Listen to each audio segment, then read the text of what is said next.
You don't need 35 years in which to qualify for Social Security. So my video about what happens to your Social Security if you retire at 55, a number of people commented or emailed me saying, hey, I only got 27 years, what happens to me? Or hey, I only got 30 years, what happens to me? Well, it's simple. So let me just explain how this works. If you worked 40 years and you paid into Social Security for 40 years, Social Security will only take your top 35 years of indexed earnings. So 5 of those 45 years will not be included in your Social Security pension. All right. So you have 40 years of labor. They index each and every year of labor. They take the top 35 and they discard the other 5. Hope that makes sense. Now what they do with that top 35, they add all those years of indexed earnings to get your total indexed earnings amount. And they're just saying, hey, you got 20,000 this year, 21,000, 22,000. We're going to add those 35 years. You're going to get your total indexed earnings amount. Then we're going to divide that number by 420. And the reason we're dividing by 420 is because we have 35 years. We're taking your top 35 years. 35 times 12 is 420 because there's 12 months in a year. So we're going to take whatever that amount was, $5 million. We'll just use that for example. We're going to divide that $5 million by 420, and that's going to give you your average indexed monthly earnings. And that is from that number, the AIME, where you get your PIA, your primary insurance amount, which is the amount that you'll get for Social Security at your full retirement age. All right. So that's if you work 40 years.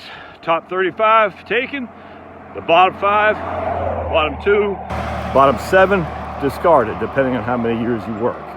You work 37 years, 2 get discarded. You work 50 years, 15 get discarded. All right. Hope you're following that. If you only work 30, well, inherently, there's nothing that gets discarded because you only got 30 years. So what they do then is they take your 30 years, they index them, then they add them all together, but they still divide that number by 420. So essentially, if you only work 30 years, you get 5 years of goose eggs. Because no matter what happens, they're taking 35 years, your top 35 years.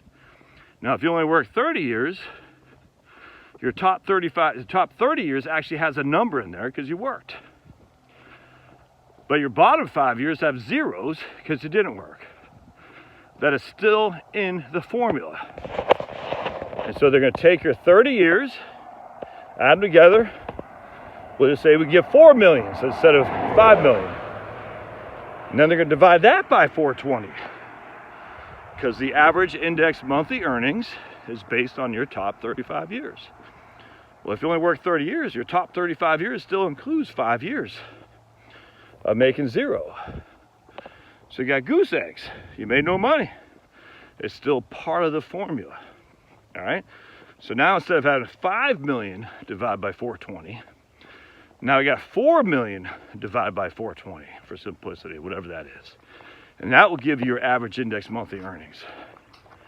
And that's the amount for which you derive your PIA, primary insurance amount, which is the amount you'll get at your full retirement age, 66 in some months, or 67. 67 if you're born in 1960, 66 in 10 months if you're born in 1959, and so on. Hope that helps. Maybe I'll do this on a whiteboard. That's probably the way to go here when I get back. What if you only work 25 years? Index all 25 of your employment history, add them all up, divide by 420, and that is your average index monthly earnings, which is the amount used to derive your PIA, your primary insurance amount, which is the amount you'll get at your full retirement age. I want to just clarify something. It took me forever to understand this stuff, my friends.